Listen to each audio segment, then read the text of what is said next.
மாசம் எவ்வளவு சம்பளம் வாங்குவீங்க? அது எப்படி சார்? பரவாயில்ல, சும்மா சொல்லுங்க. என்ன ஒரு 15,000 வாங்குவீங்களா? சார் எந்த காலத்துல சார் இருக்கீங்க? மினிமம் 15,000 50 வரைக்கும் வாங்குவோம் சார். விட்டா 1 லட்சமே வாங்குவோம் சார். அந்த கான்பிடன்ட் இருக்கு என்கிட்ட. இப்ப எவ்வளவு வாங்கிட்டு இருக்கீங்க? ஜாபுக்கு போகாம சேலரி வாங்குறதுல எனக்கு உடன்பாடு இல்ல. எதுவா இருந்தாலும் வேலைக்கு போயிட்டு தான் சம்பளம் வாங்கணும் ஒரு குறிக்கோட இருக்கேன் சார்.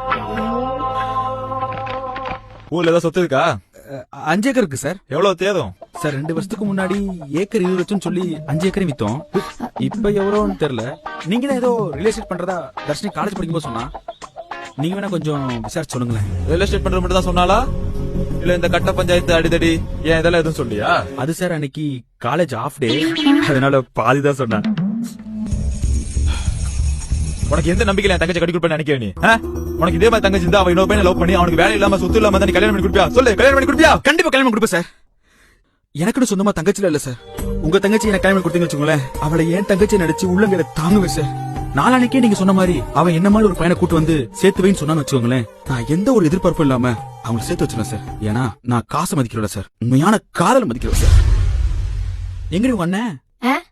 நீ பேசி முடிச்சதும் அங்க வர சொன்னாரு. பிரதர் பேசி முடிச்சு வர சொன்னீங்களாமே, பேசி முடிச்சிட்டேன். உங்க 2 பேரோட கல்யாண விஷயத்தை பத்தி பேச நான் இங்க வரல. நான் பார்த்த மாப்பிள்ளை உனக்கு காட்டுன்னு சொல்லிதான் இங்க வர சொன்னேன்.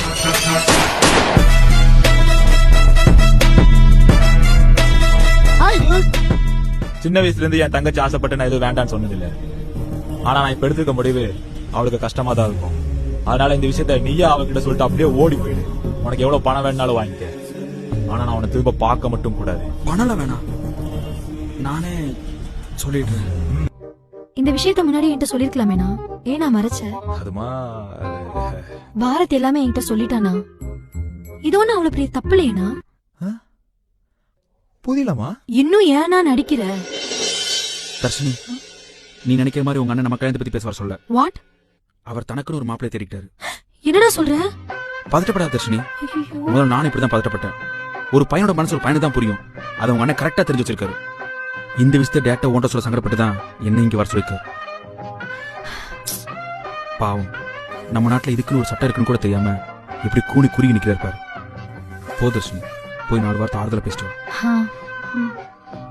தர்ஷினி, அவர் எது கேட்டாலும் வேணான்னு மட்டும் சொல்லிடாத. ஏன்னா சின்ன வயசுல நீ எது கேட்ட அவர் வேணான்னு சொன்னதில்லை.